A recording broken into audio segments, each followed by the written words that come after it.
Bonjour à tous, ravi de vous retrouver dans cette nouvelle vidéo. Je suis en plein soleil dans un jardin magnifique avec une fleur asiatique très très belle à côté, avec Kim Mataigne, Oui, qui est donc thérapeute en médecine chinoise traditionnelle.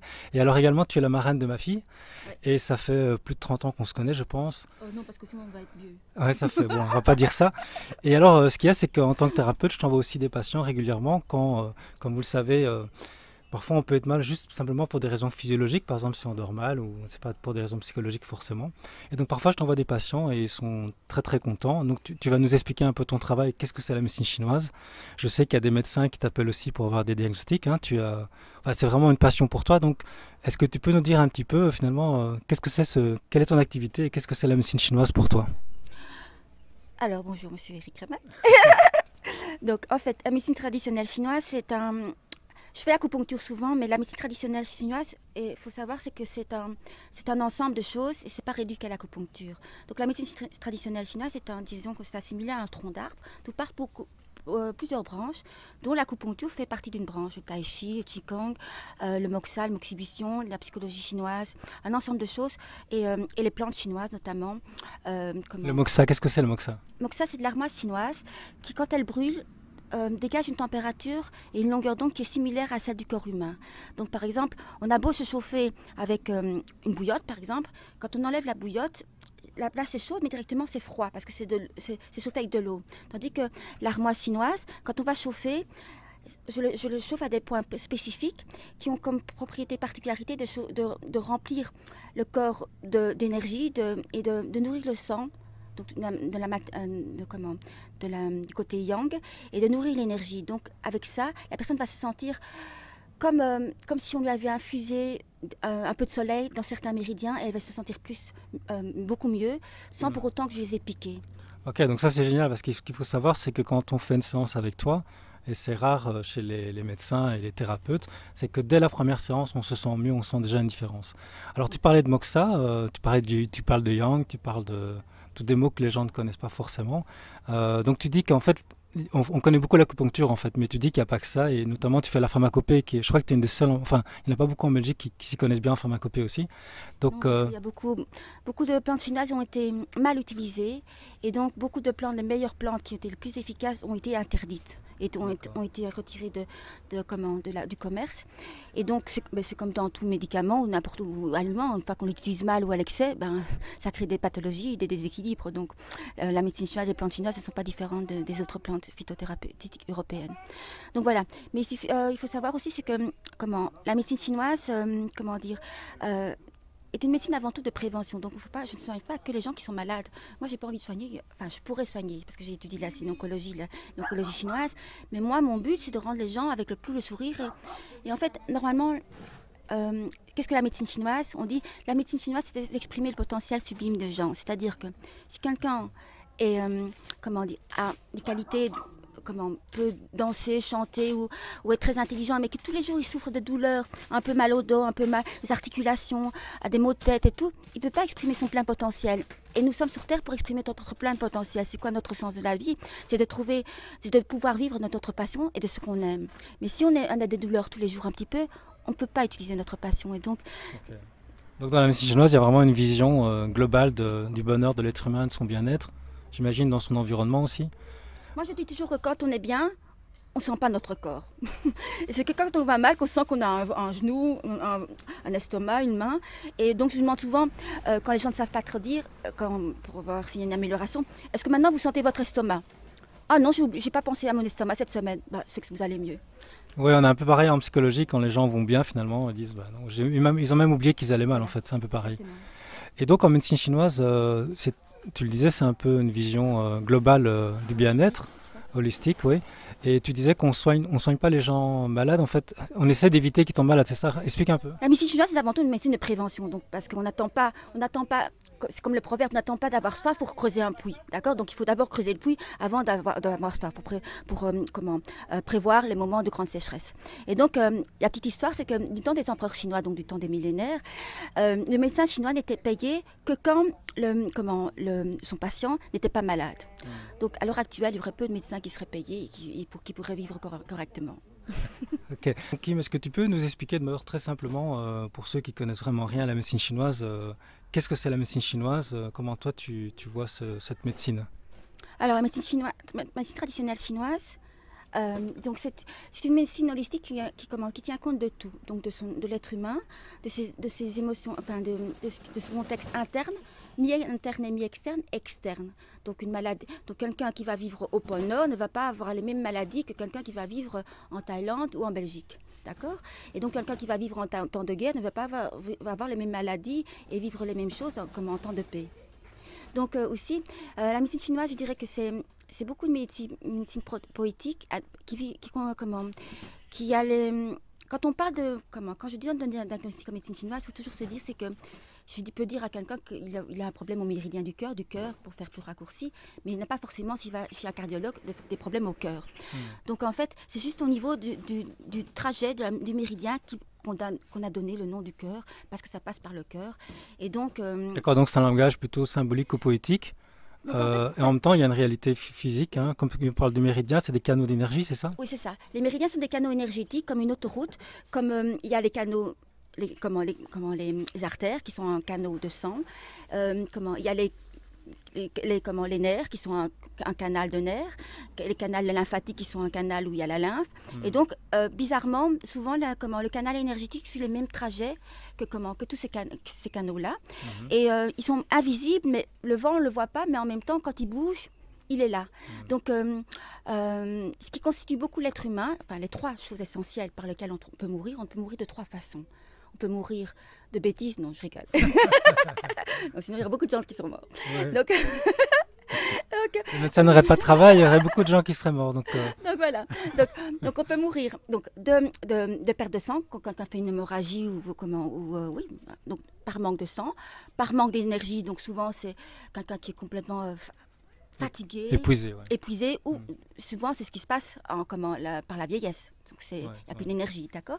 Et puis aussi la troisième chose qu'on oublie, c'est par les liquides organiques. Les liquides organiques, c'est la sueur, c'est tout ce qui compose la sueur, la lymphe, les liquides synoviaux, toutes les sécrétions, les larmes et tout ça. Et il faut savoir c'est que dans la sueur, il y a de l'énergie et du sang. Donc c'est pour ça qu'un enfant ou une personne qui est déshydratée va mourir très vite si on n'hydrate pas. D'accord? Et donc ça peut même toucher le cerveau. Donc quelqu'un qui est dans le désert, il commence à déshydrater, il commence à halluciner et donc avoir des problèmes au niveau du cerveau. Ah oui, donc c'est vraiment une vision très différente et très complémentaire peut-être avec notre médecine. C'est comme si vous alliez en Chine ou dans un autre pays et vous parliez une autre langue. Donc souvent, moi, vu mon origine, j'ai toujours l'air bizarre quand je parle, donc c'est normal. Et toi, tu es suédoise, hein, on avait vu ça. Ouais, c'est ça. Donc, mais bon, je viens en incognito. et donc quand je parle, donc je donne toujours un diagnostic, je parle toujours en termes de médecine chinoise. Donc je parle toujours avec un vocabulaire, avec un diagnostic, je dirais, une déficience, un manque d'énergie, un manque de sang, un manque de liquide organique, ou un trop-plein. Quand c'est un trop-plein, c'est-à-dire que c'est quoi un trop-plein? Pourquoi est-ce qu'on pourrait mourir de trop-plein? Bien oui, les gens qui sont obèses, ils sont d'un trop-plein de mauvaises choses. D'accord? Donc on est beaucoup de carencés, on est beaucoup d'un excès de carence en fait. C'est propre de ce monde, c'est qu'on est à trop de choses, mais de mauvaises choses. D'accord. D'accord. Donc les gens ne vont pas mourir d'anorexie, enfin bon, s'il y en a, mais les gens vont mourir d'un excès de mauvaises choses, donc la boulimie, enfin les gens qui sont gros. Un excès de toxémie, on peut dire. Quand il y a un excès, un trop, il y a toujours un risque que ça ne circule pas bien. C'est ça, d'accord. Comme les gens qui sont le plus vite touchés dans les cancers, ce sont les gens, bizarrement, qui sont trop gros ou qui sont trop maigres. Pourquoi? C'est comme un lit d'une rivière. Quand il y a trop d'eau, parce qu'il y a eu un orage, parce qu'il y a eu une inondation pour X raisons, parce que ça ne circule pas bien, parce qu'il y a trop de feuilles sur un ruisseau, ça commence à déborder. Et donc, le débordement va faire un blocage. Et donc, ça ne circule plus, donc l'eau ne va plus être amenée dans un lac ou dans la mer ou quoi que ce soit. Et donc, donc tout blocage crée une maladie, une douleur, et puis après, des toxines, et puis après, on arrive aux tumeurs, au cancer. Ok, donc en fait, c'est plein de bon sens, en fait. C'est des images qui passent. Il n'y a rien... On a l'air toujours, oui, mais c'est la médecine chinoise. Mais en fait, il n'y a rien de plus logique. Quand j'ai rencontré la médecine chinoise, moi, il faut savoir, c'est que depuis que je suis petite, j'ai toujours plein de douleurs. Mais des jours bizarres, aussi bizarres que moi. Et donc, mais j'avais mal là. Et en fait, chaque fois que j'allais chez le médecin, tout était parfait. Toutes mes analyses étaient parfaites. Donc, à l'époque, on ne me disait pas encore que j'avais des problèmes psychologiques. Donc, voilà.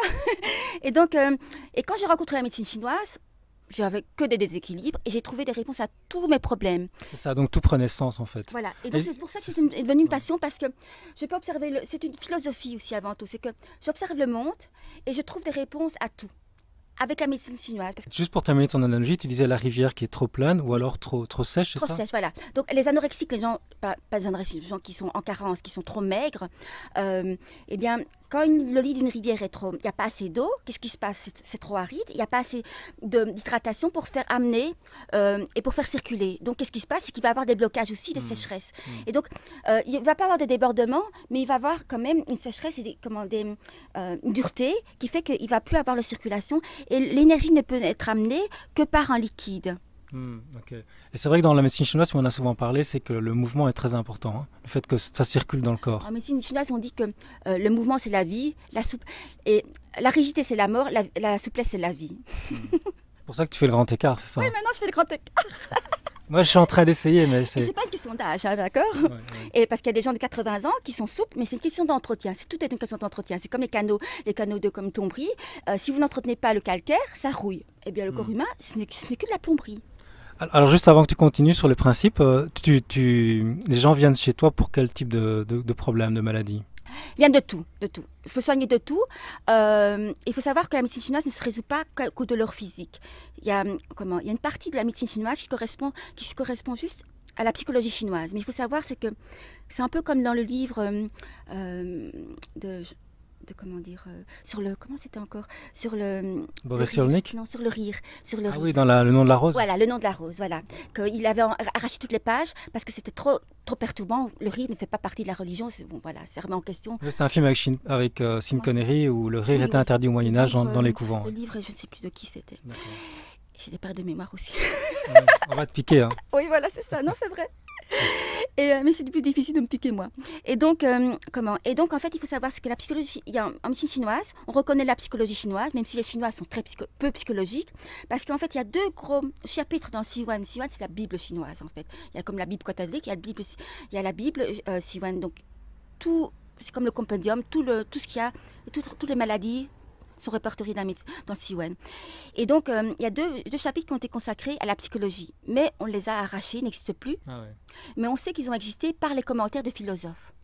Donc, comme du temps d'Hippocrate et tout, les médecins étaient avant tout des philosophes. C'est ça, ouais. Et à l'époque, c'était la même chose. Donc, il y a plusieurs courants. Donc... Et ça fait 5000 ans, hein, la médecine chinoise, il faut quand même le dire, c'est une des plus vieilles médecines du monde. Hein. C'est la plus vieille, une des plus vieilles, oui. D'accord. Du temps des empereurs chinois. Donc, voilà. Et beaucoup de nouvelles théories ne sont pas des nouvelles théories, ne font que reprendre des théories de la médecine chinoise. Oui, d'ailleurs, j'ai lu récemment, il y a quelques années maintenant, que les méridiens, on peut être prouvé scientifiquement. On sait que quand on appuie sur un point du pied, on voit que dans le cerveau, il y a une stimulation. Alors que les Chinois en parlaient depuis des milliers d'années, et puis ça a été prouvé seulement récemment. Mais ça a été prouvé. Maintenant, tous les médecins se reconnaissent à l'acupuncture. Je veux dire, j'ai des patients, donc, vous me demandez tout à l'heure, qu'est-ce que ça pouvait soigner? Oui. Ça a une palette vraiment énorme, des choses impensables. Les gens viennent toujours en dernier recours parce que, en croyant que je suis un marabout ou une magicienne ou je ne sais pas quoi, parce que c'est des choses, bon, peut-être que la médecine chinoise ou l'acupuncture va résoudre. Donc, ce sont des gens, dernier cas, je ne savais même pas que ça existait. Une femme qui venait avec un pot. Avec un pot. Et donc, en fait, elle était enceinte de 2-3 mois. Et elle crachait tout le temps. Elle avait un excès de salive. Et elle était d'origine africaine. Et apparemment, ça arrive souvent chez les Africains, cette pathologie-là, quand on est enceinte. Et donc, elle venait par une copine et tout. Donc, moi, c'est la première fois que je soignais ça. Bon, moi, j'ai fait simplement un diagnostic par rapport à la médecine chinoise. Et donc, je le soignais. Et donc, après quelques séances, elle ne salivait plus. Donc, le gynécologue a demandé mon adresse et tout. Mais apparemment, ça arrive. Mais c'est un cas... C'est pas un cas que j'ai rencontré, c'est un cas que voilà, j'y suis soignée parce que j'ai réfléchi et on me demandait c'était quoi la médecine chinoise. La médecine chinoise, c'est résoudre une énigme. Moi, je conçois la médecine chinoise comme on me donne un problème, je dois trouver le coupable. Il faut savoir que j'aimais jouer au Cluedo quand j'étais petite, j'aimais beaucoup Agatha Christie, je trouvais souvent le coupable. Donc dans Cluedo, faut trouver la pièce, l'arme et le coupable. Mais bon. Ok, donc on reprend, on a été un peu interrompu. Donc Kim, en fait, tu disais que c'est un peu comme un jeu pour toi, c'est une énigme. Et alors je te demandais aussi, les gens, ils viennent pour quoi en fait? Donc tu m'as donné un cas, et quels sont les autres cas pour lesquels les gens viennent te voir? Une panoplie diverse. J'ai soigné des gens de dépression, de burn-out, à des gens même qui préparaient un examen pour le stress. Même quelqu'un qui est venu une fois parce qu'il devait préparer une finalité de danse. Donc pour avoir de la confiance en soi. J'ai soigné aussi des adolescents pour la confiance, pour un ensemble de choses, pour la perte de poids. Il y a beaucoup de gens qui viennent pour des douleurs, parce que c'est beaucoup plus connu pour la médecine chinoise, des douleurs articulaires. Et donc c'est beaucoup de gens aussi qui ont des... donc la revalidation ne s'est pas très bien placée. Après une opération de genou, 2 ans, 3 ans après, ils ont encore mal aux pieds, aux genoux, aux bras, à l'épaule. Et donc ils viennent me voir et là j'essaie de résoudre ce qu'il y a. Alors, La fibromyalgie aussi peut-être? fibromyalgie, en fait, il faut savoir, c'est qu'en médecine européenne, il y a autant de maladies qu'il y a d'étoiles. Il y en a donc tous les jours qui apparaissent. Ce sont des noms. Et les maladies ne correspondent pas toujours aux mêmes maladies qu'en médecine chinoise. En médecine chinoise, on va traiter une maladie, c'est clair, cancer et tout, un truc comme ça. Mais en même temps, on va donner, c'est plutôt un diagnostic. Donc, ce sera une déficience d'énergie ou une plénitude, donc un excès de liquide organique ou un ensemble de choses, d'humidité. Et ça va occasionner des symptômes. Et donc je demande beaucoup. La maladie, le nom de la maladie ne m'importe pas beaucoup, d'accord, c'est toujours intéressant et tout, mais c'est pas sur ça que je vais soigner. Parce qu'on peut avoir, en médecine chinoise, on peut avoir des mêmes symptômes, mais des origines différentes. Donc, moi, je veux savoir c'est les symptômes, puis en fait, souvent, mon questionnement, comment je vais faire, c'est un questionnement, c'est savoir toujours depuis quand, qu'est-ce qui augmente la douleur ou qu'est-ce qui la diminue. Et voilà, c'est un questionnement comme si j'avais un coupable, dans quelles circonstances, quand le meurtre est arrivé, à quel niveau, est-ce qu'il y a eu beaucoup de sang, voilà, c'est la même chose, exactement la même chose. Ouais. Alors c'est toujours un détail qui va me donner le nom du coupable, comme Colombo, quand vous regardez un épisode de Colombo, il ne va pas regarder... Un exemple. J'ai eu un exemple. J'ai une personne que j'ai soignée pour des mycoses vaginales, vaginite et tout. Donc elle avait ça depuis X temps et tout. Elle allait régulièrement aussi en Afrique pour des stages et tout. Et il se trouve que je l'ai soignée, mais ça revenait toujours un petit peu quand il faisait de fortes chaleurs. Donc elle devait toujours toujours des moyens pour soulager, pour prévenir, pour ne pas qu'il y ait parfois des déclenchements. Donc il y avait toujours un petit truc, donc je ne l'avais pas éradiqué complètement. Et puis un jour, une fois elle venait pour un entretien pour différentes choses, et puis elle me dit, ah oui, à propos, j'ai eu un ténia, donc un ver solitaire. Petite ampoule qui s'est allumée. Et donc après j'ai soigné, j'ai visualisé les dents donc de la ventouse de la bouche du ténia. Et donc je dis, ce serait peut-être bien de soigner l'œsophage, l'estomac. Et donc j'ai soigné ça. Et en soignant l'estomac, en une séance, elle n'a plus jamais eu, elle peut aller en Afrique, il peut avoir des chaleurs de 30-40 degrés, plus rien ne revient. C'est un exemple. Okay. Donc il fallait juste, et elle était couchée. On dit, oui, à propos, j'ai eu un ténia. Voilà, c'était la pièce qui manquait pour faire tout le puzzle. C'est un peu comme en hypnose où on peut travailler sur des problèmes d'anxiété, d'angoisse ou de dépression, mais tant qu'on n'a pas trouvé le bon niveau, le souvenir à travailler ou le traumatisme à travailler, ça n'évolue pas si vite que ça. Et alors tu disais quelque chose de très intéressant tout à l'heure, c'est qu'en fait, selon le terrain, en fait, parce que vous travaillez beaucoup plus sur non moins les symptômes, non pas tant les symptômes, mais plus sur le terrain. C'est vraiment sur le terrain de la personne qu'il y a beaucoup d'observations qui sont faites selon son âge, selon l'endroit où elle vit, selon ce qu'elle mange, selon sa nature. Et ça, je crois que c'est vraiment une spécificité de la médecine chinoise, c'est que c'est vraiment adapté à chaque personne. Oui. Selon la nature, si les gens ont une tendance à avoir vite de l'embonpoint, de l'humidité, d'être lourds, c'est clair dès qu'ils vont manger du fromage ou qu'il va pleuvoir, des choses comme ça, ils vont avoir davantage de symptômes de lourdeur, de blocage et des douleurs dans ce sens. D'autres qui sont plus dans déficience de yin sec comme un désert, vont plus avoir des douleurs craquées, des choses comme ça. Donc il faut se tenir compte de ça, du contexte, du lieu, des émotions, un ensemble de choses. En sachant que chaque aliment est également classifié en médecine chinoise, on fera ça dans une autre vidéo peut-être, où tu le feras. C'est assez complexe en fait, ça prendrait du temps. Et ce n'est pas parce que vous mangez une salade qui sort du frigo, ce n'est pas le fait qu'il sort du frigo qui me donne la nature froide. La nature, c'est quelque chose que même si vous chauffez, par exemple, vous mangez des feuilles, vous buvez de la menthe pour le boire bouillant, ça donnera toujours un effet de fraîcheur. Le piment, vous pourrez le manger congelé, ça vous brûlera toujours la bouche. C'est ça, ouais. Donc la nature, on ne peut pas la changer, on peut la modifier en chauffant et tout ça. Et c'est la même chose avec l'être humain. Ouais, donc tu veux dire qu'en médecine chinoise, on classifie déjà des éléments avec chaud, froid, yin, yang et plus plein d'autres classifications. La médecine chinoise est basée sur des classifications de 5 éléments, on en reparlera dans notre émission, et un concept de yin et de yang, donc classification aussi de yin et de yang. Donc, le yin et le yang sont opposés, complémentaires, interdépendants, donc il y a différentes caractéristiques. Et donc c'est une vision du monde qui, voilà, c'est... C'est très enrichissant parce que c'est tout à fait différent, c'est assez nouveau pour nous. C'est très logique, très scientifique en fait. Et alors on peut prendre un exemple peut-être qui est intéressant parce que justement c'est pas un conseil qui va là pour tout le monde, ça dépend vraiment des personnes. Par exemple on demande souvent est-ce qu'il faut boire beaucoup d'eau ou pas. Mais en médecine chinoise vous allez répondre de manière plus personnalisée. On boit par rapport à son âge, son activité physiologique, le climat. C'est clair que si vous êtes au pôle Nord ou en Belgique ou si vous êtes en Thaïlande, vous allez boire plus en Thaïlande où il fait chaud ou si vous êtes dans le désert. Et en même temps, c'est pas parce que vous êtes dans le désert que vous allez boire plus, vous allez boire en qualité. Vous pourrez voir que c'est dans les pays où il fait plus chaud qu'on ne se promène pas avec un litre d'eau ou de Vittel ou n'importe quoi. Donc on boit toujours en qualité. C'est pas des grands bocs, ce sont des petits bocs. Chez le Marocain, ce sont des petits verres. Chez les Japonais, ce sont des petits bols. Et donc, mais par contre, ils boivent en qualité. Donc ce sont toujours des thés verts, parce que le thé vert a la propriété d'apporter des liquides organiques. Pourquoi ça apporte des liquides organiques? Parce que c'est frais, c'est nature fraîche. Et c'est comme les fruits, ça apporte des liquides organiques. Donc quand vous buvez une tasse, ça va vous rafraîchir. C'est comme si vous mangez des feuilles de menthe fraîches, des menthes, ça va vous donner une fraîcheur, comme si vous mangez un bon. Donc ça va plus rafraîchir qu'un litre d'eau par exemple. Voilà, il faut boire en qualité. Comme si vous mangez un fruit, une poire, il y a un proverbe qui dit manger une poire ça coupe la soif, ça va plus vous étancher votre soif que boire un litre d'eau. Et ça va moins fatiguer parce qu'il faut savoir, c'est que l'eau, quand vous êtes malade, on ne vous perfuse pas de l'eau du robinet. L'eau du robinet, c'est une eau qui n'est pas, naturelle, qui n'est pas assimilable par l'organisme, parce qu'il n'a pas la pression osmotique ou de façon plus naturelle. Il ne ressemble pas au liquide physiologique. Quand vous goûtez vos larmes, elles ne ressemblent pas à l'eau du robinet. Elles ressemblent c'est de l'eau salée, ça ressemble plus à l'eau de la mer.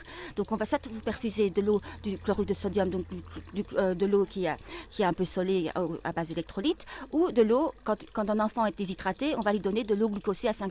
C'est ça, ouais. Et donc ça c'est directement assimilable, et les reins ne doivent pas filtrer et transformer l'eau pour le transformer en liquide organique. Ok, super. Donc voilà, on pourrait faire beaucoup de vidéos, mais déjà ici on a un exemple de voir que. Il y a des femmes par exemple qui boivent 2 litres d'eau, mais elles sont toujours aussi sèches. Mais à l'intérieur, quand je vois leur langue, c'est extrêmement humide à l'intérieur. Elles se sentent lourdes, mais elles sont toutes fripées de l'extérieur. Là, on revient à cette histoire d'humidité. Tu peux juste 2 mots là-dessus. Ah, l'humidité, c'était mon grand mal. Trop penser c'est l'humidité, c'est un mal de la Belgique. Et la nourriture, le fast-food crée l'humidité. L'humidité, c'est quoi? C'est de l'eau. Quand elle reste trop longtemps à un endroit, elle fait de la pâte comme ça et tout, et c'est boueux et tout. Et c'est ça. C'est un peu comme dans un étang qui est. C'est le fond de marécage. Et alors, en fait, en médecine chinoise, c'est que quand l'humidité reste trop longtemps, on appelle ça, c'est une grosse pathologie, c'est le tan. Et donc, c'est le tan, ça reste trop longtemps, ça devient presque du calcaire. C'est boueux et ça. Beaucoup de causes de maladies sont dues à ça, des blocages de tan, d'excès d'humidité. Et c'est pour ça d'ailleurs qu'on travaille ensemble, pour notamment la perte de poids. On a fait tout un programme ensemble en 10 séances, donc on mettra les liens en dessous de la vidéo. Et donc je vous invite, si vous avez une maladie ou un mal que le médecin, comme tu disais, ne voit pas trop qu'est-ce que c'est, apparemment tout va bien. Et c'est pas forcément psychologique, ça peut aussi être physiologique, donc c'est intéressant d'avoir une vision différente. On mettra, donc tu reçois ici à Bruxelles, hein. On mettra tes coordonnées, et à Souria aussi à Waterloo. On mettra tes coordonnées en bas de la vidéo. Ben voilà, merci beaucoup Kim pour ce Merci à toi, Eric. Au plaisir de te revoir dans d'autres vidéos. À bientôt, oui. À d'autres réponses. Être un rebelle sans se mettre à genoux, comme une étincelle dans ce monde de fous. Être un rebelle sans se mettre à genoux, comme une étincelle dans ce monde de fous.